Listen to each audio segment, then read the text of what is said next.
Welcome guys once again, myself Rakesh Shukla एक बार फिर से हाजिर हूँ standard 9 chapter number 6 lines and angle के साथ। लाइंस और एंगल्स में हम ये देखेंगे कि लाइंस क्या होती हैं और एंगल्स क्या होते हैं। तो आइए शुरुआत करते हैं इस चैप्टर की। और चैप्टर की शुरुआत करने से पहले एक बार मैं आप सभी को कहना चाहूंगा, प्लीज अगर अभी तक आपने चैनल को सब्सक्राइब नहीं किया है तो प्लीज चैनल को सब्सक्राइब करें, शेयर करें, ताकि आपको जो भी नई अपडेट्स आती हैं वो आपको मिलती रहे।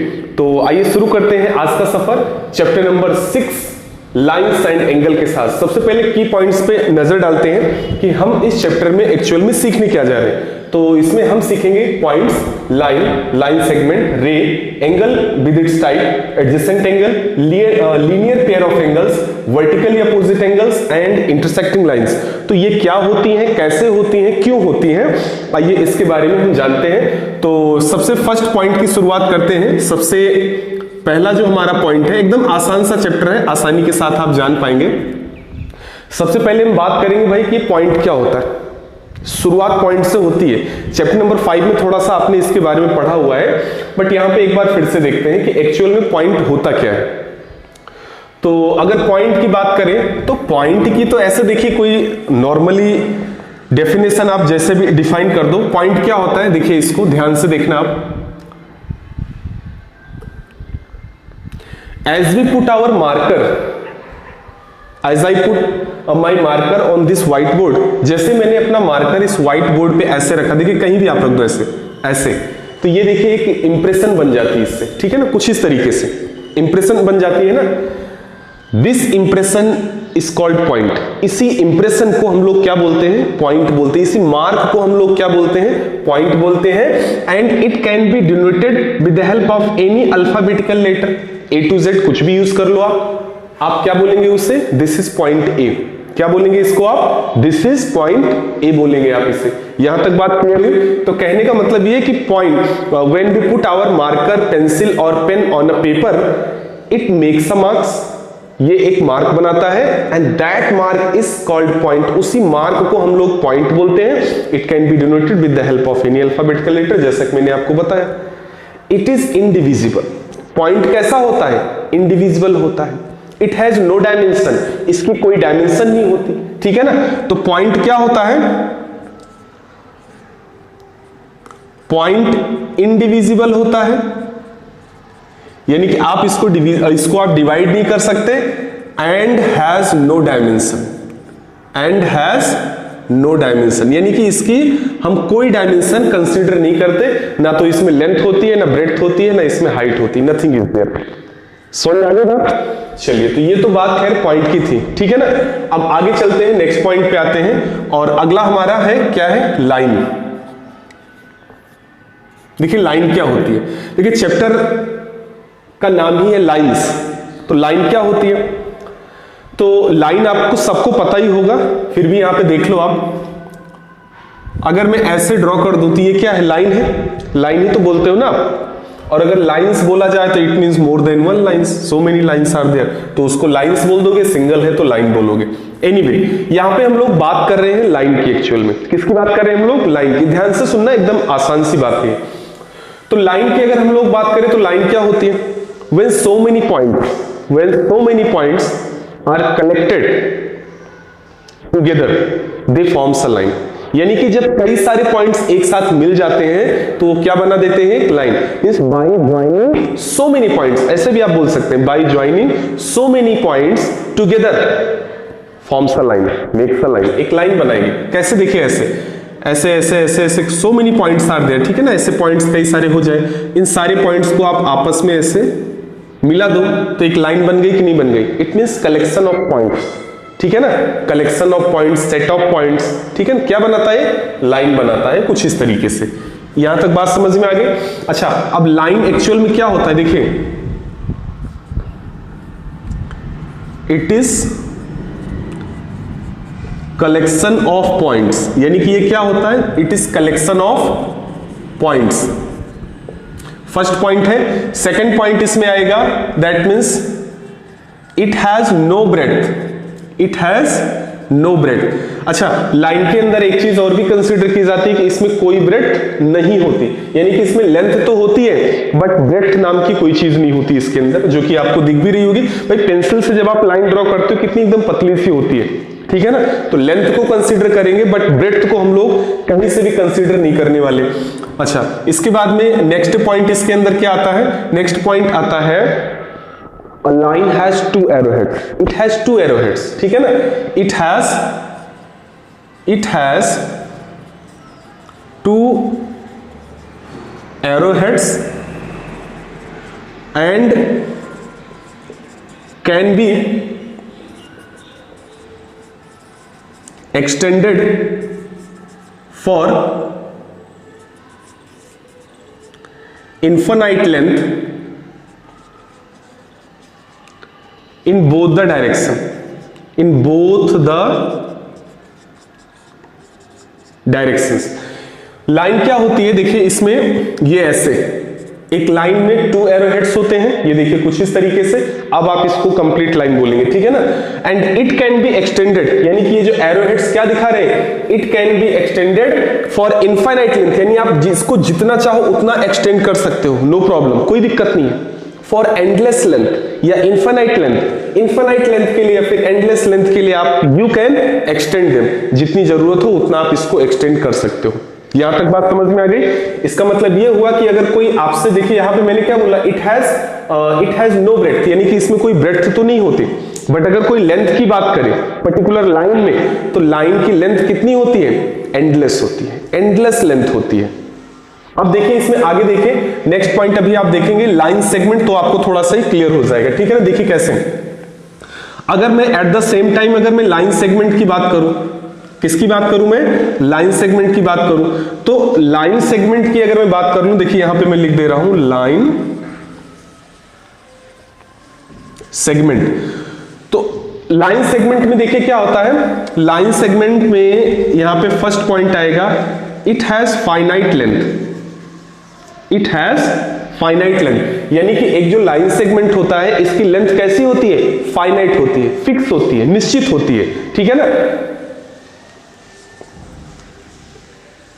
It has two end points. अच्छा, इसमें क्या होता है, टू एंड पॉइंट्स होते हैं, ये देखिए point A point B, point A और पॉइंट बी। यहां तक बात समझ में आ गई। तो यानी कि जो लाइन सेगमेंट होता है, पहली चीज तो उसकी लेंथ जो है वो फाइनाइट होती है, इसमें टू एंड पॉइंट्स होते हैं और इनकी लेंथ फिक्स होती है। यहां तक बात क्लियर है। अभी इसमें हम एक काम करें, इसको सिंबॉलिकली कैसे रिप्रेजेंट करते हैं। तो देखिए लाइन को अगर हमें रिप्रेजेंट करना है तो लाइन मान लीजिए ये ऐसे मैंने कर दिया, यहां भी ए बी लिख दिया है, ये ए ये बी, तो इसका सिंबल कुछ इस तरीके से होता है, यानी ए बी लिख दिया, उसके ऊपर ये देखिए टू एरो हेड के साथ ऐसा बना दिया, तो इसको हम लोग पढ़ेंगे लाइन ए बी। क्या पढ़ेंगे इसको हम लोग, लाइन ए बी पढ़ेंगे। एट द सेम टाइम अगर मैं लाइन सेगमेंट की बात करूं तो लाइन सेगमेंट को सिंबॉलिकली ऐसे रिप्रेजेंट करते हैं, सिर्फ इतना रहेगा, तो इसको हम क्या पढ़ेंगे, लाइन सेगमेंट। आई होप आपको लाइन और लाइन सेगमेंट में क्या डिफरेंस है वो चीज आपको पता चल पा रही होगी, ठीक है ना। यहां तक बात क्लियर है। अच्छा, दूसरा इसमें एक आता है स्ट्रेट लाइन, स्ट्रेट लाइन, ठीक है ना। तो स्ट्रेट लाइन क्या होती है, स्ट्रेट लाइन किसी भी दो पॉइंट्स को आप आपस में मिला दो, हमेशा स्ट्रेट लाइन ही बनाएगा। कहीं भी दो पॉइंट आप ले लो, देखिए ऐसे मान लीजिए फर्स्ट पॉइंट आपका यहाँ है, सेकंड पॉइंट यहाँ है, इसको यहाँ से मिला दो, स्ट्रेट लाइन बन गई, ठीक है ना। मान लो आपका नेक्स्ट पॉइंट, फर्स्ट पॉइंट यहाँ है, दूसरा पॉइंट यहाँ है, ऐसे मिला दो, स्ट्रेट लाइन बन गई। तो स्ट्रेट लाइन जो होती है किसी भी means when we join any two points situated on the plane at any place they will always makes a straight line, यानी कि वो हमेशा एक स्ट्रेट लाइन ही बनाएंगे। ये भी आपको पता रखना होगा, ये भी आपको याद रखना होगा। तो लाइन, लाइन सेगमेंट और स्ट्रेट लाइन, यहां तक का आपका मैटर क्लियर हो गया। Is it okay? इसको नोट करना है तो पॉज करो, नोट कर लो आप इसे फटाफट। अब इसके बाद हम चलेंगे अगले कंटेंट पे और अगला हमारा है रे, ठीक है ना। आइए देखते हैं रे क्या होता है, तो रे को भी देख लेते हैं। तो रे में देखिए क्या होता है, ये है रे। अब देखिए रे क्या होता है, रे कुछ देखिए इस तरीके से होता है, ऐसे। ये इसका ओरिजिन पॉइंट है और यहां पे आपने लिख दिया ओ, ये रे है। इसको हम लोग क्या बोलेंगे? रे। रे का मतलब हिंदी में बोलते हैं ना किरण, जैसे आती है ना सनरेज, लाइट रेज, जो भी आप बोल लो। तो रेज में क्या होता है? रेज में अगर मैं लिखना चाहूं तो मैं लिख पाऊंगा it has one origin point, यानी कि इसमें एक ओरिजिन पॉइंट होता है विद वन एरो हेड,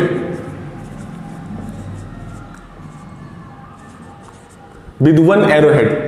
यानी कि देखिए रे में क्या है, एक ओरिजिन पॉइंट ओ है, ठीक है ना, एक ओरिजिन पॉइंट ओ है and it has one arrow head, यानी कि रे में एक एरो हेड भी होता है। अभी आपने लाइन में देखा था 2 एरो हेड्स थे, लाइन में आपने यही तो देखा था ना, इसमें 2 एरो हेड्स थे, बट रे में कितना होता है? 1 एरो हेड होता है।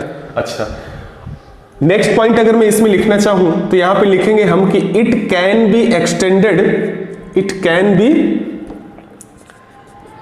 कैन बी एक्सटेंडेड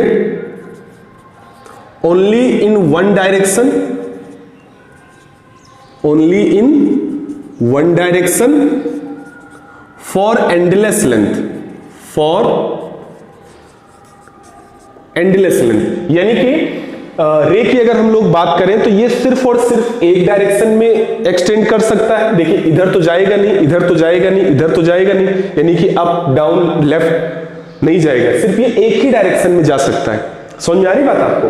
तो एंड फॉर एंडलेस लेंथ, यानी कि जितना मर्जी उतना आप इसको बढ़ा लो, कोई दिक्कत नहीं। लाइक सन रेज आती है, सन कहां होता है? ऊपर होता है ना, वहां से रेज आती है, कितनी दूरी, डिस्टेंस कितना ज्यादा है, तो उस तरीके से देखें तो यानी कि that raise can be extended only in one direction for infinite length, यानी इसको भी आप इनफाइनाइट लेंथ के लिए बढ़ा सकते हैं। इसका रिप्रेजेंटेशन देखिए, यहां पे एक रे आपको दिखाई गई है OA, इसको सिंबॉलिकली अगर हम बात करें, यानी कि सिंबल में इसको कैसे, देखिए मैथ्स में सारी चीजें लिख के नहीं बताई जाती, so many things are there, उनको हम लोग सिंबल में बताते हैं, ठीक है ना। जैसे भी मैंने आपको लाइन और लाइन सेगमेंट का बताया था मैंने, तो अगर रे की अगर हम लोग बात करें तो ये रे का नाम अगर OA है तो इस रे के ऊपर ऐसे बना दो, ये इसको हम पढ़ेंगे रे OA। क्या पढ़ेंगे इसको हम लोग? रे OA। यहां तक बात समझ में आ गई आपको? चलिए, अब जब इतनी बात अगर समझ में आ गई तो अगले नेक्स्ट कंटेंट पे आते हैं, हम आते हैं एंगल पे। एंगल क्या होता है? अभी नेक्स्ट टॉपिक हमारा क्या है? एंगल क्या होता है? नाम सबने सुना है, पता भी सबको, आइए देख लेते हैं कैसे। तो देखिए एंगल की अगर मैं फिगर की बात करूं तो कुछ ऐसे बना सकते हो आप, कोई दिक्कत नहीं, ठीक है ना। इसको आपने बोल दिया O, इसको आपने बोल दिया A, इसको आपने बोल दिया B, ठीक है ना। अब थोड़ा सा आइडिया लग रहा है आपको? देखिए इन दोनों के बीच में ये जो बनता है इसी को हम लोग क्या बोलते हैं? एंगल। अब इसको देखिए थोड़ा डिफाइन कैसे करेंगे वो आप देखिए, है ना। एंगल क्या होता है?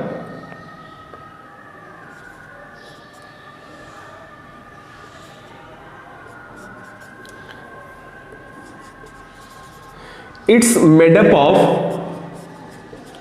2 रेज, यानी कि एंगल जो होता है वो 2 रेज का बना होता है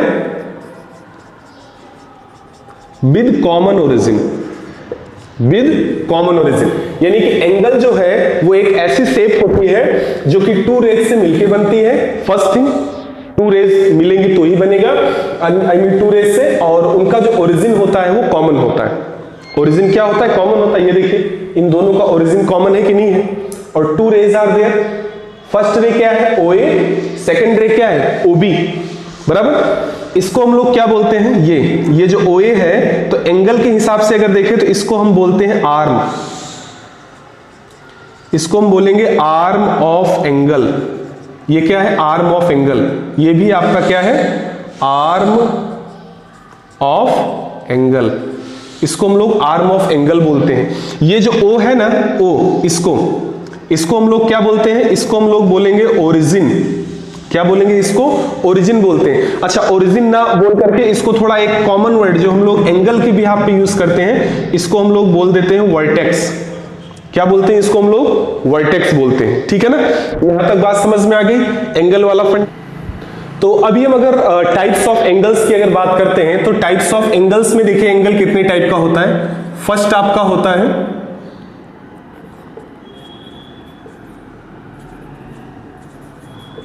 acute angle, second right angle, काफी फेमस है ये। और थर्ड आपका होता है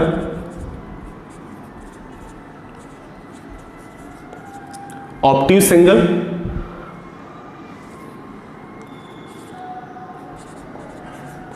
फोर्थ होता है आपका रिफ्लेक्स एंगल।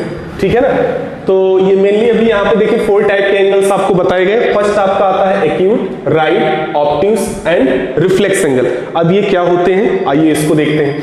तो एक्यूट एंगल की अगर हम लोग बात करें तो इसके फिगर की अगर हम लोग बात करें तो कुछ इस तरीके से होगा। यहां पे आप कुछ भी नाम लिख दो, ये O है, ये A है और ये B है। ये अब ये एंगल का, अच्छा देखिए एंगल का जो सिंबल होता है वो भी कुछ ऐसा ही होता है। अब इस एंगल को नॉर्मली हम लोग किससे रिप्रेजेंट कर देते हैं, थीटा से रिप्रेजेंट कर देते हैं। ठीक है ना, थीटा इज ग्रीक लेटर, तो यहां पे इसको हम थीटा से रिप्रेजेंट करते हैं। यहां पे अगर इस एंगल का नाम अगर हमें लिखना है तो क्या लिखेंगे, हम लिखेंगे एंगल AOB, ऐसे पढ़ते हैं इसको, देखिए एंगल AOB। समझ आ गई बात। अच्छा, बेसिकली हमें सबसे पहले तो ये पता करना है कि ये एक्यूट एंगल एक्चुअल में होता क्या है। So the measurement of angle, if the measurement of the angle is more than 0 degree, if the measurement of the angle is more than 0 degree and less than 90, such angles are called acute angle। यानी कि अगर इस angle की measurement को अगर मैं थोड़ी देर ऐसा बोल दूं कि भाई ये x डिग्री है, x बोल दूं, so this x should be less than 90 but 0 is less then x, यानी कि 0 x से छोटा होना चाहिए और x क्या है, 90 से छोटा होना चाहिए। समझ में आ गई बात। तो इसको हम लोग क्या बोलेंगे, एक्यूट एंगल बोलेंगे। आई होप आपको ये चीज समझ में आ रही है। अगला राइट एंगल होता है। राइट एंगल तो काफी फेमस एंगल है, सबको पता ही है। ठीक है ना, ये देखिए ऐसे, इसको नाम दे दो, इसको भी आप AOB ही बोल सकते हो, नो प्रॉब्लम।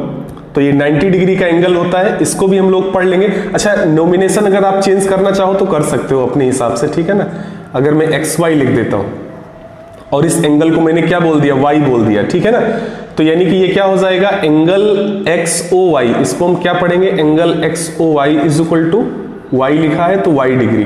ठीक है ना, अभी क्या करना है, इस एंगल की कंडीशन अगर हम देखें तो ये क्या है, तो यहां पे है Y is equal to complete 90 degree, y is equal to completely fully 90 degree. तो राइट एंगल एकदम सिंपल होता है।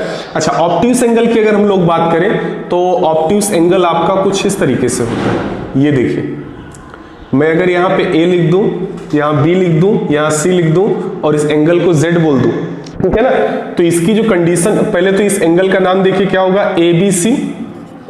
यहाँ पे लिखेंगे हम लोग angle ABC is equal to क्या, Z के इक्वल है ये। इसको हमने क्या बोला है, ऑब्ट्यूस एंगल बोला है। कंडीशन क्या होती है, तो it means Z should be less then 180 and ये देखिए, यानी कि 90 should be less then Z, 90 should be less then Z, यानी कि Z जो है इससे छोटा होना चाहिए और Z 180 से छोटा। कहने का मतलब इन शॉर्ट क्या, अगर ये चीज समझ में नहीं आ रही है तो ऐसे आप समझ लो, मोर देन 90 लेस देन 180। ठीक है ना, more than 90, Z is greater than 90 and at the same time it is less then 180, यानी कि ये 180 से छोटा होना चाहिए। तो ये तो बात हो गई ऑब्ट्यूस एंगल की। अच्छा, अभी रिफ्लेक्स एंगल। रिफ्लेक्स एंगल से पहले आप 180 वाली बात आ गई तो आप पहले ये देख लो, स्ट्रेट एंगल देख लो। ठीक है ना, स्ट्रेट एंगल, सबसे पहले आप स्ट्रेट एंगल देख लो। स्ट्रेट एंगल कैसा होता है, देखिए एकदम सीधा होता है ऐसे, ये देखिए। ठीक है ना, इसको भी हम AOB ऐसे लिख सकते हैं। इसको बोलेंगे एंगल AOB। इसको अगर मैं कोई नाम दे दूं, XYZ हो गया है, यहाँ पे A बोल दो, कोई बात नहीं। तो ये क्या हो जाएगा, angle AOB is equal to 180 and it is completely of 180 degree, यानी कि ये कंप्लीट 180 डिग्री का ही होता है। कौन, स्ट्रेट एंगल। ठीक है ना, तो स्ट्रेट का मतलब सीधा ही होता है ना, सीधी लाइन एक बना दो, 180 डिग्री का एंगल बन जाएगा, एकदम सिंपल सी बात है। अच्छा, ये जो रिफ्लेक्स एंगल था उसको आप देख लो यहाँ पे। तो रिफ्लेक्स एंगल की अगर मैं बात करूं तो देखिए, रिफ्लेक्स एंगल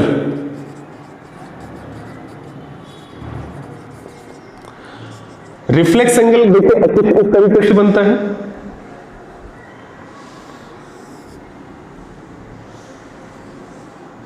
ये देखिए ऐसे, ठीक है ना। अब इस एंगल को मैं अगर नाम दे दूं बी, यहां पे आप ए लिख दो, यहां बी लिख दो, यहां पे सी लिख दो, ठीक है ना। तो एंगल एबीसी, अब ये जो एंगल आउटसाइड है, ठीक है ना, आउटसाइड जो एंगल है वो आपका रिफ्लेक्स एंगल होता है, and this reflex angle always it is less than 360। Reflex angle जो होता है ये किससे 360 से कम होता है। तो यहां पे इस एंगल को मैंने नाम क्या दिया है, बी, ठीक है ना। तो this B should be less than 360, यानी कि ये एंगल भी 360 से कम होना चाहिए, first thing, and it should be more than 180, यानी कि 180 इज लेस देन बी, यानी कि बी जो है 180 से क्या है, बड़ा है, and B is less than 360, इसका मतलब बी 360 से छोटा है। फाइंड आउट कैसे करते हैं, जो एंगल यहां पे दिया गया हो, देखिए इनसाइड यहां पे जो भी एंगल दिया गया हो उसको आप 360 से माइनस कर दो, ठीक है ना। अगर मैं इस एंगल का नाम दे दूं सी, इसको क्या नाम दे दूं मैं, सी, यानी कि रिफ्लेक्स एंगल कितना हो जाएगा, तो यहाँ पे आप लिख पाएंगे reflex angle is equal to 360 minus C. तो 360 से सी माइनस कर दो, आपको रिफ्लेक्स एंगल क्या है वो पता लग जाएगा। समझ में आ गई बात। आई होप यहां तक की चीजें आपको समझ में आई होंगी, क्योंकि चीजें एकदम आसान है। अभी नेक्स्ट आपका आएगा, यहाँ पे आप एंगल भी टाइप पे पढ़ रहे हैं, अगला आप पढ़ेंगे कॉम्प्लीमेंट्री और सप्लीमेंट्री एंगल, ठीक है ना। तो ये देखिए कॉम्प्लीमेंट्री एंगल्स क्या होते हैं, कॉम्प्लीमेंट्री एंगल्स। तो कॉम्प्लीमेंट्री एंगल्स क्या होते हैं, तो कॉम्प्लीमेंट्री एंगल्स वो होते हैं when the sum of two angle, या ऐसे आप लिख दो इसको, when the sum of any two angle, any two angle is equal to 90 degree, ठीक है ना। जब when the sum of any two angle is equal to 90 degree, तो वो क्या होता है, कॉम्प्लीमेंट्री एंगल होता है। जैसे देखिए दो एंगल है कुछ इस तरीके से, मान लीजिए ये एक एंगल है, इसकी मेजरमेंट 60 डिग्री है, ठीक है ना, और दूसरा एंगल कुछ इस तरीके से बना हुआ है ऐसे, इसकी मेजरमेंट कितनी है 30 डिग्री, और इसका नाम है P, Q और R, ठीक है ना। अभी क्या करना है आपको, देखिए एंगल ABC, यहां पे अगर आप देखो तो angle ABC plus angle PQR, angle PQR, ये दोनों मिलके क्या बना देंगे, देखिए एंगल ABC 60 है और ये कितना है 30, इन दोनों का सम किसके इक्वल हो गया, 90 डिग्री के एंगल 90 के इक्वल हो गया, it means they are complementary angles. तो ये क्या है, कॉम्प्लीमेंट्री, यानी कोई भी दो एंगल अगर प्लस करने पे 90 अगर आ जाता है तो वो कॉम्प्लीमेंट्री एंगल होगा। अब इसके बाद में नेक्स्ट इसका जो टाइप है वो है सप्लीमेंट्री। नेक्स्ट टाइप इसका क्या है भैया, वो है आपका सप्लीमेंट्री एंगल्स, ठीक है ना। अभी देखिए सप्लीमेंट्री एंगल्स क्या होते हैं, तो जैसे ये होता है तो सप्लीमेंट्री एंगल्स में क्या होता है कि when the sum of any two angles is 180, यानी कि अगर किसी भी दो एंगल का सम कितना हो 180 हो, तो 180 आ जाए तो वो क्या हो जाएगा, सप्लीमेंट्री हो जाएगा। देखिए कैसे, कुछ ऐसे, मान लीजिए एक एंगल कुछ इस तरीके से बना हुआ है, ये 120 है, इसको नाम दे दो आप ABC, और दूसरा एंगल कुछ इस तरीके से बना हुआ है, इसको नाम दे दो आप PQR, ठीक है ना। अब यहां पे अगर आप देखोगे तो angle ABC plus angle PQR, ये 120 ये 60, इन दोनों का सम कितना आ गया 180 आ गया, तो इसको हम लोग क्या बोलेंगे, सप्लीमेंट्री एंगल्स बोलेंगे। यहां तक बात समझ में आ गई, कॉम्प्लीमेंट्री एंड सप्लीमेंट्री। कॉम्प्लीमेंट्री दोनों का सम 90, सप्लीमेंट्री में दोनों का सम 180 डिग्री होता है। अब हम इसके आगे बढ़ेंगे और हम देखेंगे एडजेसेंट एंगल क्या होता है। तो एडजेसेंट एंगल की अगर हम लोग बात करें तो देखिए एडजेसेंट एंगल जो आपका होगा वो कुछ इस तरीके से होगा। यहां पे सपोज एक एंगल ऑलरेडी बना हुआ है, इसका नाम है PQR। यहां पे हमने क्या कर दिया, एक आर्म और ड्रॉ कर दी, इसको मैंने नाम क्या दे दिया S। तो ओरिजिनल एंगल आपका ये था, अब जो दो नए एंगल बने वो ये बने हैं, ठीक है ना, ये बन गए न्यू एंगल्स बन गए। अब देखिए एडजेसेंट एंगल किसको बोलते हैं? एडजेसेंट एंगल हम दो पड़ोसी एंगल्स को बोलते हैं। इनको अगर मैं देखूं तो देखिए ये जो ओरिजिनल आपका था, ओरिजिनल एंगल क्या था आपका? ओरिजिनल एंगल था PQR, PQR पूरा PQR था। जैसे हमने यहां पे लाइन ड्रॉ की तो ये देखिए यहां पे दो नए एंगल बन गए। एक तो बन गया आपका देखिए PQS और नेक्स्ट क्या बन गया? SQR एंगल SQ और R बन गया आपका। तो यानी कि PQR is equal to angle PQS plus SQR। ये इतनी बात समझ में आ गई। अब एडजेसेंट हम इसको देखिए कैसे बोलते हैं। एडजेसेंट की क्राइटेरिया क्या होती है, कंडीशन क्या होती है इसकी? एडजेसेंट होने के लिए देखिए सबसे पहली चीज जो आपको दिख रही है कि दे हैव कॉमन वर्टेक्स, यानी कि इनका जो वर्टेक्स है वो क्या होता है? कॉमन वर्टेक्स होता है। तो एडजेसेंट एंगल्स में अगर पॉइंट लिखना चाहो तो क्या लिख पाओगे? It has a common vertex, ठीक है ना, यानी कि इनका वर्टेक्स कैसा होता है? कॉमन होता है, ठीक है ना। दूसरा नेक्स्ट पॉइंट क्या लिख पाएंगे? It has a common arm. अब इन दोनों एंगल में क्या होता है? एक आर्म जो होती है वो कॉमन होती है। तो एंगल PQS और SQR में अगर आप देखो तो इन दोनों में ये जो आर्म आपकी, इसको मैंने क्या बोला था? Arm of angle means angle की आर्म होती है। तो SQ वाली जो लाइन है ये दोनों एंगल में आ रही है ना। SQ देखिए दोनों में है ना। PQS एंगल देखोगे तो भी SQ आप यूज कर रहे हो और SQR देखोगे तो भी आप SQ यूज कर रहे हो। तो यानी कि इनकी एक आर्म कैसी होती है? कॉमन होती है, ठीक है ना। दूसरी चीज क्या होती है कि इनका सम ओरिजिनल एंगल के बराबर होना चाहिए। Means the sum of two adjacent angles it should be equal to the original angle. ये ओरिजिनल एंगल के बराबर होना चाहिए, जो कि आपको यहां पे दिख भी रहा है। It should be equal. तो एडजेसेंट एंगल वाला फंडा समझ में आ गया आपको। या इन शॉर्ट अगर आप इसको बोलना चाहो तो ऐसा बोल सकते हैं कि दो पड़ोसी एंगल्स क्या होते हैं? एडजेसेंट एंगल होते हैं। आई होप आपको ये चीज समझ में आई होगी। अब अगर एडजेसेंट एंगल अगर आपको समझ में आ गया है तो इसी के साथ में आप देख लो linear pair angle, linear pair of angles, ठीक है ना। तो लीनियर पेयर ऑफ एंगल्स में देखिए क्या होता है? Linear pair of angles. अच्छा, लीनियर पेयर में देखिए क्या होता है? अगर ये एक मैंने सीधी लाइन ड्रॉ कर दी, straight line means straight angle means 180 degree. Straight angle means क्या होता है? 180 डिग्री होता है ना। मैं अगर ऐसा बोल दूं, ये देखिए ऐसे, मान लो इसकी मेजरमेंट 60 डिग्री है और इसकी मेजरमेंट कितनी है? 180 डिग्री है। अभी क्या हो गया? ये क्या है? इसको हम लोग क्या बोलेंगे? Linear pair of angles. क्या बोलेंगे इसको हम लोग? Linear pair of angles. इसको देखिए नाम दे दो आप कुछ, है ना ऐसे। अगर ये OA है, O है, B है और ये C है, तो देखिए इसमें कंडीशन क्या होती है? लीनियर पेयर में क्या होता है कि the sum of two angles should be equal to 180 degree, यानी कि इसमें इनका भी सम 180 के इक्वल होना चाहिए। तो यहां पे अगर आप देखो और ऐसा बोलो आपकी एंगल AOB तो इक्वल क्या हो जाएगा? Angle AOC। तो angle AOC plus angle BOC, ये एंगल BOC। तो एंगल AOB आपको पहले से पता था ना कि ये 180 है। AOC कितना है? 120। BOC कितना है? 60। तो यानी ये भी कितना हो गया? 180 हो गया। तो यानी एक कंडीशन फॉलो कर ली इसने कि हमेशा always you remember it that the sum of the linear pair of angles it should be equal to 180, यानी कि ये 180 के इक्वल होना चाहिए। तो अच्छा 180 के अगर इक्वल हुआ तो अभी थोड़ी देर पहले हमने पढ़ा था कि सप्लीमेंट्री एंगल होगा। बिल्कुल होगा, काफी अच्छी बात है।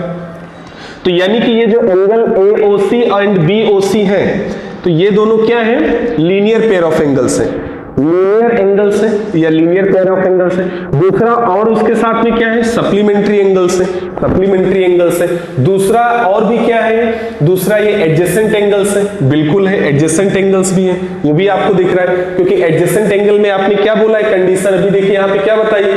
Then it it has a common arm, I mean common vertex, तो यानी कि कॉमन वर्टेक्स है, बिल्कुल है, ये देखिए ये O इसका वर्टेक्स है। It has a common arm, इसमें देखिए कॉमन आर्म है, ये OC दोनों में यूज हो रहा है, समझ आ रही बात। तो ये तो बात हो गई इसकी। अच्छा, अब अगर एट द सेम टाइम कोई अगर ऐसा आपसे पूछे कि क्या एक जैसे यहां पे आपने बोला कि ये लीनियर पेयर ऑफ एंगल्स है AOC, तो ये लीनियर एंगल्स हो गए, और उसके साथ में आपने बोल दिया कि सप्लीमेंट्री एंगल्स भी है। अब मैं अगर ऐसा आपको अगर बोल दूं कि भाई साहब एक चीज बताइए, क्या supplementary angles linear pair angles हो सकते हैं क्या? आप क्या जवाब देंगे? सोच के बताओ। तो आपका आंसर ये होना चाहिए कि भाई all the supplements that supplementary angles are linear angles, it is not compulsory, ऐसा जरूरी नहीं है, ठीक है ना। या फिर supplementary angles are adjacent angles, ऐसा भी जरूरी नहीं है। कैसे नहीं जरूरी वो देखिए जरा। देखिए इसको आप सप्लीमेंट्री एंगल्स बोल सकते हैं, नो डाउट, सप्लीमेंट्री एंगल आप बोल सकते हैं, इसको आप एडजेसेंट एंगल बोल सकते हैं, नो डाउट बोल सकते हैं, लेकिन जो एडजेसेंट एंगल और सप्लीमेंट्री एंगल्स है उनको लीनियर पेयर ऑफ एंगल्स आप बोल सकते हो, ऐसा बिल्कुल नहीं। क्योंकि यहां पे देखिए लीनियर पेयर ऑफ एंगल्स में आपको बताया गया कि दोनों एंगल का सम 180 होना चाहिए, बात सही है। और सप्लीमेंट्री एंगल में भी आपको यही चीज बताई गई। यहां पे देखिए एक दूसरा फिगर देख लो आप, मैं अगर ऐसे देखिए इसको बना दूं, देखिए ऐसे, ये एंगल कितने का है? 60 डिग्री का है, और ये वाला 120 का है। तो इन दोनों का सम कितना आएगा? 180 आएगा। इन दोनों एंगल को प्लस करोगे तो 180 आएगा। तो इनको आप क्या बोलोगे? सप्लीमेंट्री बोल सकते हो, बिल्कुल बोल सकते हो, क्योंकि दोनों का सम 180 है। लेकिन क्या आप इनको लीनियर पेयर ऑफ एंगल बोल सकते हो? नहीं बोल सकते। क्यों? बिकॉज इनका दोनों का सम 180 तो है, it's all right, but they are not having a common vertex. लेकिन इन दोनों में एक कॉमन वर्टेक्स नहीं है। इतनी बात समझ में आ गई। Second thing, they have no common arms, तो उस हिसाब से एडजेसेंट भी नहीं हुए। तो ये तो खैर बात थी adjacent angle, linear pair of angles की, और सप्लीमेंट्री और इन सारे एंगल्स की बात थी। आई होप आपको ये सारी चीजें समझ में आ रही होंगी। अब इसको फटाफट आप अपने दिमाग में सेट कर लो, और फिर अगला हम चलते हैं दिस वर्टिकली अपोजिट एंगल की तरफ। वर्टिकली अपोजिट एंगल क्या होता है, आइए देखते हैं उसको हम लोग। Vertically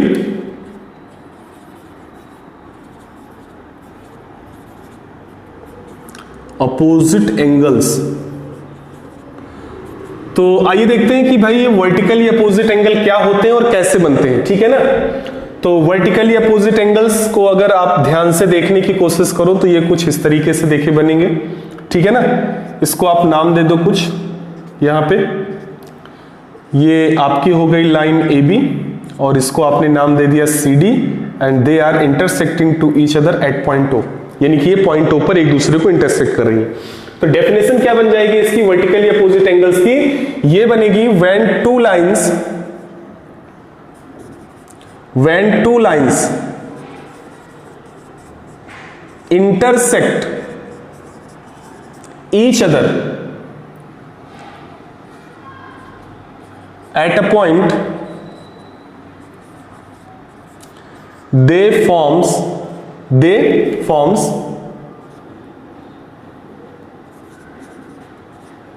pair of vertically opposite angle. Vertically angle, यानी कि वो वर्टिकली अपोजिट एंगल्स बनाते हैं। देखिए कैसे, कुछ इस तरीके से।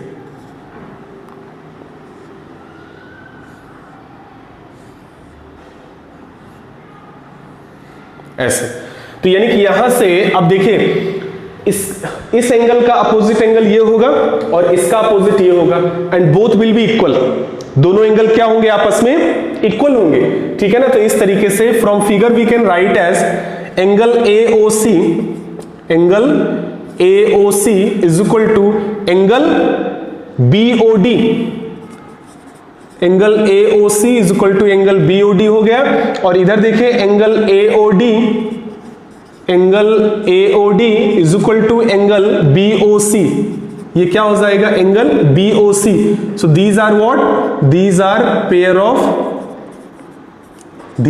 पेयर ऑफ वर्टिकली ओप्पो का फोन यानी कि ऑपोजिट एंगल्स, तो ये पेयर ऑफ ओप्पो के फोन के हैं, ठीक है ना, यानी कि अपोजिट एंगल्स हैं। यहां तक बात क्लियर हुई। अच्छा, दूसरी प्रॉपर्टी इसमें और भी निकल के आती है, और वो प्रॉपर्टी देखिए क्या है। इसमें क्या होता है कि आप अभी जो पीछे का कंटेंट आपको पढ़ाया गया, एडजेसेंट एंगल, सप्लीमेंट्री एंगल से कई सारी चीजें बताई गई, तो उन सब चीजों की भी आप देखिए यहां पे नोटिस कर सकते हो। देखिए कोई भी आप देखिए दो अल्टरनेट एंगल्स ले लो, कोई भी दो अल्टरनेट एंगल्स ले लो, they always there sum will be equal to 180, यानी कि उनका सम हमेशा 180 होगा। तो यहां पे आप लिख सकते हो, पॉइंट लिख सकते हो, the sum of any to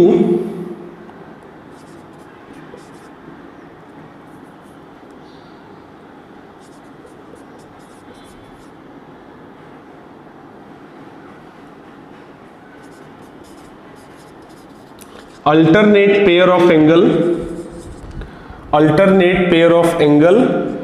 is 180 degree, यानी कि आप किसी भी दो अल्टरनेट पेयर को आप ले लो, ठीक है ना, दो एंगल्स को आप ले लो, एक पेयर आप ले लो, अल्टरनेट होना चाहिए, 180 होगा। देखिए आप अगर एंगल AOB आई मीन AOC प्लस BOC इन दोनों को प्लस करोगे 180 आएगा, सीधी लाइन देखिए मिल रही।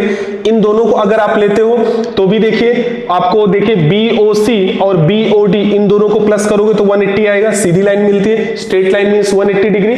किसी भी दो एंगल को आप ले लो, ठीक है ना, कॉन्स्टिट्यूटिव एंगल्स आप अगर लेते हैं तो किसी भी दो एंगल को अगर आप लेते हैं तो ये इजीली आपको 180 डिग्री ही देगा। आई होप आपको ये चीज समझ में आ रही होगी, क्योंकि ये प्रॉपर्टी अभी आगे यूज होने वाली है, तो इसको आपको हमेशा अपने दिमाग में रखना ही पड़ेगा, ठीक है ना। तो ये तो होती है बात वर्टिकली अपोजिट एंगल्स की। इसके बाद में लास्ट टर्म इसका आता है, वो है इंटरसेक्टिंग लाइंस। इंटरसेक्टिंग लाइंस किसे कहते हैं वो आइए देखते हैं हम लोग।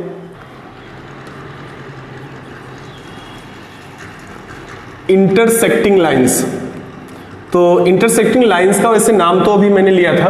इंटरसेक्टिंग लाइंस क्या होती है? When two lines cross each other, when two lines cross each other at any point they will be known as intersecting lines, यानी कि दो लाइनें अगर एक दूसरे को किसी भी पॉइंट पे क्रॉस करती हो तो उनको हम लोग क्या बोलेंगे?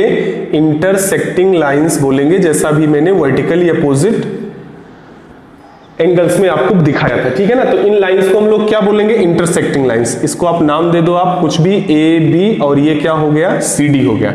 तो ये क्या है? इंटरसेक्टिंग लाइंस है। इनकी प्रॉपर्टी क्या होती है? वो वर्टिकली अपोजिट वाली एंगल्स की वही सारी प्रॉपर्टी होती है। अपोजिट एंगल सेम होते हैं, कोई भी दो पेयर आप ले लो एंगल्स के अल्टरनेट, यानी एक के बाद एक कॉन्स्टिट्यूटिव में, तो वो उनका सम 180 होता है। अच्छा, तो ये तो अगर इंटरसेक्टिंग लाइंस की बात हो गई। बट इफ सपोज आप सपोज करो कि अगर टू लाइंस हैं, lines are two but they are not meeting at all to each other, यानी कि दो लाइनें तो हैं but they are not meeting to each other at all. ये देखिए ऐसे ये ऊपर वाली लाइन AB और ये नीचे वाली लाइन क्या है? CD है। तो ये दो लाइनें हैं, ये दोनों एक दूसरे को कहीं भी मिल नहीं रही हैं, कहीं भी एक दूसरे को मिल ही नहीं रही है। तो इनको हम लोग क्या बोलेंगे? इनको हम लोग बोलते हैं नॉन इंटरसेक्टिंग लाइंस। क्या बोलेंगे इनको? नॉन इंटरसेक्टिंग लाइंस बोलेंगे, ठीक है ना। अच्छा, अब कुछ लोगों के पेट में दर्द होने लगा, सर ये तो नॉन इंटरसेक्टिंग लाइंस ठीक है आप बोल रहे हो, लेकिन इसको और भी कुछ बोलते हैं। क्या बोलते हैं? कमेंट करके जरूर बताइएगा। चलिए अभी के लिए मैं बता रहा हूं, तो फिलहाल के लिए इनको नॉन इंटरसेक्टिंग लाइंस बोलते हैं। इसके साथ जो काफी फेमस नेम है वो क्या है? Parallel lines. कौन सी लाइंस है ये? पैरेलल लाइंस है, ठीक है ना। तो पैरेलल लाइंस की प्रॉपर्टी क्या होती है? Parallel lines they are situated at a finite distance, at a fix distance from each other, यानी कि इनके बीच की दूरी हर एक पॉइंट पर means on every point it is always same, ये हमेशा सेम होती है। And for whatever length you are going to increase their length, यानी कि इनकी लेंथ आप कितनी भी इंक्रीज कर दो, कितना भी इंक्रीज कर दो, but they will never meet to each other at any point at any cost, यानी कि किसी भी कीमत पर किसी भी पॉइंट पे मिलने से नहीं। यार एक चीज आप मुझे बताओ, ये देखो ऐसे आप इनको बढ़ा एक्सटेंड करते जाओ, क्या किसी पॉइंट पे मिलेगी? ये बिल्कुल नहीं मिलने वाली है। तो इनको हम लोग क्या बोलेंगे? पैरेलल लाइंस बोलेंगे। फॉर एग्जांपल रेल्स, ट्रेन की पटरी, वो भी तो पैरेलल ही होती है ना, अगर पैरेलल अगर नहीं हो तो दोनों ट्रेन के पहिए एकदम आपस में चिपक जाएंगे और फिर क्या होगा, सोच लो क्या होगा। एनीवे, तो ये तो खैर बात हो गई इंटरसेक्टिंग लाइंस और नॉन इंटरसेक्टिंग लाइंस, यानी कि जिनको हम लोग पैरेलल लाइंस भी कहते हैं। अब आइए देखते हैं इसमें एक्सोम 6.1 में क्या लिखा है इन्होंने बोला है कि if a ray stands on a line then the sum of two adjacent angles so formed is 180 degree. यानी इन्होंने ऐसा बोला है if a ray stands on a line, इसको आप ऐसे देख लो, ये आपकी एक लाइन है, ठीक है ना, कुछ इस तरीके से, and a ray stands on this particular line, और यहां पर एक रे कुछ इस तरीके से देखिए स्टैंड है ऐसे, ये हमने मान लिया भाई ये एक रे है, रे में एक ओरिजिन पॉइंट होता है जिसको वर्टेक्स आप बोलते हो। तो इन्होंने क्या बोला, then the sum of two adjacent angle. अच्छा अब एक चीज बताइए अभी प्रीवियस इंफॉर्मेशन से कि ये दोनों एंगल आपस में एडजेसेंट एंगल हुए कि नहीं हुए, ऑब्वियसली होंगे ना, पड़ोसी एंगल्स हैं। एडजेसेंट एंगल अगर ऐसे नहीं समझ में आए तो पड़ोसी एंगल बोल दिया करो यार, पड़ोसी, ये तो समझ में आता है ना। तो ये दोनों पड़ोसी एंगल्स हो गए, एडजेसेंट एंगल हो गए। तो इन्होंने क्या बोला कि ऐसे एंगल्स का जो सम होगा वो 180 डिग्री के इक्वल होगा। तो भाई साहब आप यहां पे देख रहे हो, अगर मैं इसको एंगल x बोल दूं, इसको एंगल y बोल दूं, तो यहां पे आप क्या बोलेंगे, angle x plus angle y is equal to 180 degree. And since they are on a straight line and a straight line always makes an angle that is equal to 180 degree, वो angle आपका 180 degree के equal होता है। यहां तक बात clear हो गई, समझ में आ गया पॉइंट 1।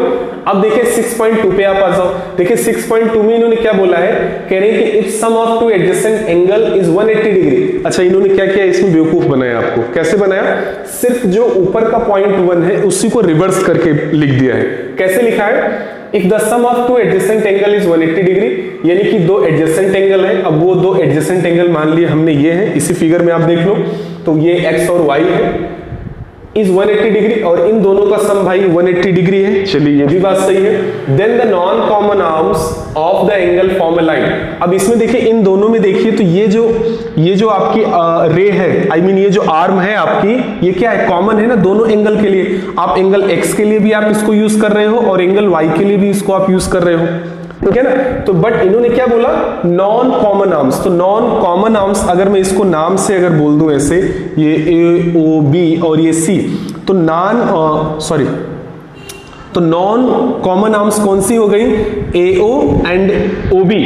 तो यानी कि अब यहां पे देखो आप, ए ओ प्लस ओ बी ये इक्वल क्या बना रहा है, ओ बी, ठीक है ना, ए ओ प्लस ओ बी। तो एक लाइन, ये एक लाइन बना रहा है, ठीक है ना, और इस लाइन को आप नाम दे सकते हो A O B, A O B, and this A O B it's making an angle. अगर इसको देखें तो ये एक एंगल ऐसे बना रहा है, it's an angle and this is equal to 180 degree. और अगर 180 डिग्री एंगल है then definitely you can say that A O B is a line. यानी कि अगर ये 180 डिग्री है तो आप ऐसा बोल सकते हैं कि ए ओ बी क्या होगा, एक लाइन होगा, स्ट्रेट लाइन होगा। सिर्फ यही इतनी बात बताई गई है इस 6.1 और 6.2 में। अच्छा इसी पर बेस्ड एक थ्योरम दी गई है, थ्योरम 6.1, आइए उसको भी हम लोग देख लेते हैं कैसे प्रूफ कर पाएंगे। थ्योरम 6.1 में इन्होंने क्या बोला है, if two lines intersect each other then the vertically opposite angles are equal. इस चीज को भी प्रूफ करना है, ठीक है ना। इन्होंने क्या बोला कि दो लाइनें अगर एक दूसरे को इंटरसेक्ट करती हैं तो उनके जो वर्टिकली अपोजिट एंगल होंगे वो क्या होंगे, आपस में सेम होंगे। तो देखिए मैथ्स में क्या होता है ना, कई बार हमें चीजें पता होती है कि हाँ ये ऐसा ही होता है, but directly we can not say. For the same we have to provide some evidence. India है, एविडेंस मांगती है अदालत।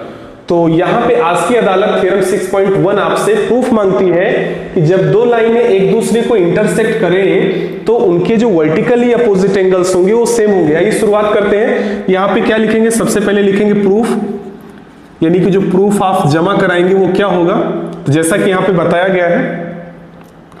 तो ये दो एंगल्स, ये देखिए ऐसे टू लाइंस हैं,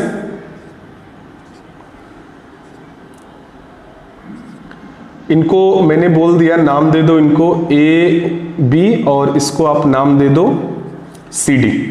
यहां तक बात समझ में आ गई। Two lines intersect each other, दो लाइनें A B and C D are intersecting each other at point O. अब देखिए इसको आप अगर लिखना चाहो तो लिख दो, ठीक है ना, कि लेट, चलो लिख ही देता हूं, let two lines AB and CD are intersecting each other at point 2। दो लाइनें AB और CD इसको पॉइंट O पर इंटरसेक्ट कर रही हैं, तो इसका मतलब मींस ये जो थ्योरम दी गई है हमें क्या प्रूव करना है, देन वर्टिकली अपोजिट एंगल। तो वर्टिकली अपोजिट एंगल कौन से होंगे, देखिए तो यानी जो हमें प्रूव करना है वो क्या करना है, हमें प्रूव करना है एंगल AOC इक्वल होना चाहिए एंगल BOD के, and angle AOD it should be equal to angle BOC। ये एंगल BOC के इक्वल होना चाहिए, ऐसा ही होना चाहिए जैसा कि इन्होंने थ्योरम में कहा है। तो चलिए शुरुआत करते हैं। हम क्या बोलेंगे, हेयर रे OA को देख लो आप, हेयर रे OA stands on line CD। ये देखिए OA क्या है, ये रे OA जो है CD पर है कि नहीं है, इसको आप थोड़ी देर के लिए मत देखो, इतना देखो आप। OA क्या है, CD पर ही तो है, दिख रहा है ना इतना। तो OA क्या है, स्टैंड है कहां पे, ऑन CD पे खड़ी है। तो CD पे खड़ी है भाई, तो CD पे खड़ी होकर क्या कर रही है, अभी हमने देखिए इसको रब इसलिए नहीं किया था क्योंकि अब हम इसी को यूज करेंगे। फर्स्ट नंबर देखिए क्या लिखा है, if a ray stands on a line then the sum of two adjacent angles so formed is 180 degree. यानी कि अगर कोई एक रे एक लाइन पे अगर स्टैंड होती है तो जो एडजेसेंट एंगल होते हैं उनका सम कितना होता है, 180 डिग्री होता है। तो चलिए यहां पे हम ले लेते हैं भाई टू एडजेसेंट एंगल। तो फर्स्ट एंगल क्या होगा, AOD, यहां पे आप लिख दो। तो इसका मतलब कि ये हुआ angle AOD plus angle AOC it should be equal to 180 degree. कहां से लिखा आपने, ये आपने लिखा, अच्छा इन दोनों को मिला के पता है क्या बोलते हैं, पेयर ऑफ लीनियर एक्सियोम, ठीक है ना। तो आप ये लिख सकते हैं यहां पे, या फिर 0.1 लिखेंगे तो भी चलेगा, ठीक है ना, पेयर ऑफ लीनियर एक्सियोम से लिखा, या फिर 6.1 लिखो, दोनों चलेगा। अच्छा तो ये तो खैर बात हो गई इसकी, इसको आपने इक्वेशन नंबर 1 बोल दिया। इन द सेम वे अगर आप इस रे को ले लिया, अभी आप इसको भूल जाओ, अभी आप इसको देखो, आप थोड़ा इसको भी ध्यान से देखिए। ये एक लाइन है AB एंड दिस रे इज OC। तो यहां पे अगेन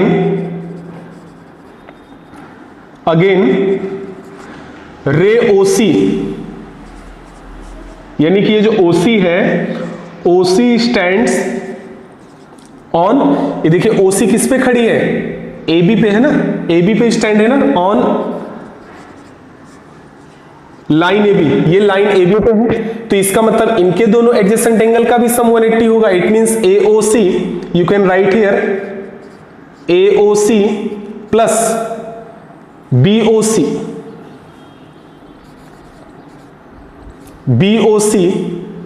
इज इक्वल टू क्या हो जाएगा, ये हो जाएगा इक्वल टू 180 के, ठीक है ना। अब जरा देखिए इसको ध्यान से, आप देखो भाई हमने क्या करना है इसमें, हमने करना सिर्फ इतना है कि इसको इक्वेशन नंबर 2 बोल देना है और यही पेयर ऑफ या 6.1 लिख दो आप, दोनों चलेगा। फ्रॉम 1 and 2, एक मिनट थोड़ा देख लो आपको दिख रहा है कि नहीं दिख रहा है, चलिए अभी थोड़ा काम हो जाएगा, दिख जाएगा आपको। तो यहां पे देखिए क्या लिखेंगे, हम लिखेंगे, देखिए फटाक से मैं लिख दे रहा हूं, फ्रॉम 1 and 2 वी गेट। अच्छा 1 and 2 से हमें क्या मिला, हमें मिला ये 1 तो आपका ये है, देखिए angle AOD plus angle AOC। अच्छा देखिए दोनों में ये दोनों 180 के इक्वल है ना, it means both are equal, यानी दोनों का सम एक जैसा है, यानी AOD plus AOC is equal to AOC plus BOC। अब इसमें अगर आप देखो तो क्या होगा, देखिए AOC से AOC मर जाएगा और finally you will get what, angle AOD equal किसके हो गया, एंगल BOC के हो गया। तो ये देखिए एंगल AOD जो आपको प्रूव करना था, यहां देखिए AOD equal to BOC। Similarly you can say for this also, I mean AOC और BOD के लिए भी आप बोल सकते हैं, ठीक है ना। यहां पे AOD BOC हो गया, यहां पे AOC BOD हो जाएगा। यहां पे मैं लिख दे रहा हूं इसको, similarly this AOC angle AOC will also be equal to angle BOD, hence proved। ये आपका थ्योरम प्रूफ हो गई आपकी, ठीक है ना। तो इस थ्योरम के अंदर फिलहाल यही इतना था। आई होप आपको ये सारा का सारा कंटेंट एक इजी वे में समझ में आया होगा। प्लीज अगर आपको सारा कंटेंट समझ में आया है तो चैनल को सब्सक्राइब करें, वीडियो को लाइक करें, शेयर करें, ताकि और भी जो दूसरे लोग हैं उनके पास तक भी ये कंटेंट पहुंच सके इजी वे में। तो मिलते हैं फिर एक नए कंटेंट के साथ, एक नए वीडियो के साथ। तब तक के लिए स्वस्थ रहिए, मस्त रहिए और बेस्ट रहिए।